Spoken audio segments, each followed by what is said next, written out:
Je vous emmène avec moi chanter de l'opéra dans le cadre du concours Opalit Music qui m'a encouragée à passer leurs auditions.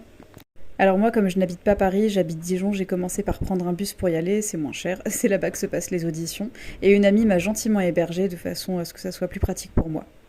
Ça m'a fait rire parce que j'étais vraiment tout au fond du bus, ça m'a rappelé quand je faisais des sorties scolaires avec mes potes. Alors là, sur la vidéo, on était déjà le lendemain, j'étais à moitié prête et j'ai fait quelques exercices de kiné puisque j'ai des petits problèmes de dos et j'essaye notamment de faire ces exercices quand j'ai des choses importantes à réaliser en chant.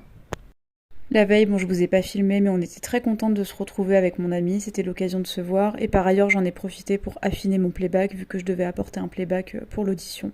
Je pense que je vous parlerai de ce qu'il fallait faire précisément dans une autre vidéo. Évidemment, je me suis aussi chauffé la voix, cela dit, en tant que mezzo-soprano, qui est une tessiture médium, je fais pas spécialement une très longue chauffe. Moi, ce qui m'aide le plus, en fait, c'est de chanter, tout bêtement, et ça me permet d'arriver avec une voix bien fluide.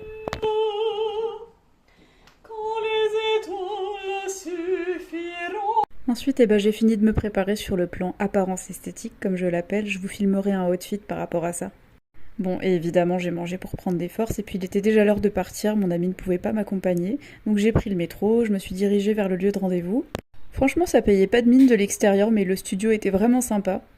J'avais pas le droit de vous filmer, mais dès qu'on entrait, on était vraiment dans l'ambiance. Enfin bon, ça vous verrez après, puisque moi, mon objectif c'était déjà de repérer où c'était, d'arriver bien en avance, et ensuite, je suis allée me poser dans un café.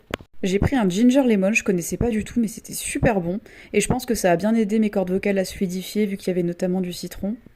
À défaut d'avoir du miel sur moi, j'ai mangé une pomme, c'est utile aussi. C'est ma mère de cœur, également musicienne, qui m'avait conseillé ça. Là, j'étais en train de pester un peu contre moi parce que j'avais pas eu le temps de refaire mes ongles, il y avait un shooting photo et ça me saoulait d'arriver avec des ongles pas très beaux.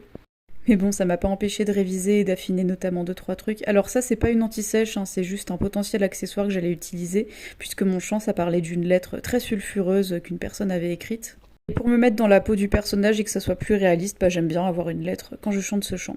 Mais bon, finalement, je m'en suis même pas servi, auquel cas j'aurais demandé la permission. Le café où j'étais, en tout cas, était vraiment sympa, ça m'a plongé dans cette ambiance assez artistique, et pourtant, c'était pas vers Montmartre, jusque dans les toilettes, franchement, c'était trop stylé. Et puis, écoutez, est venu le moment de passer l'audition, franchement, c'était très rapide. Bon, de toute façon, je vous raconterai ça dans une autre vidéo, je vous raconterai ce qu'il fallait faire. Je pense vraiment que ça s'est bien passé, mais bon, faudra patienter jusqu'en juin ou juillet 2026 pour en savoir plus, tellement il y a de candidats à faire passer. En tout cas, j'étais bien fatiguée au retour dans le train cette fois-ci, même si j'ai rien fait d'extraordinaire, mais bon, c'était quand même plutôt énergivore.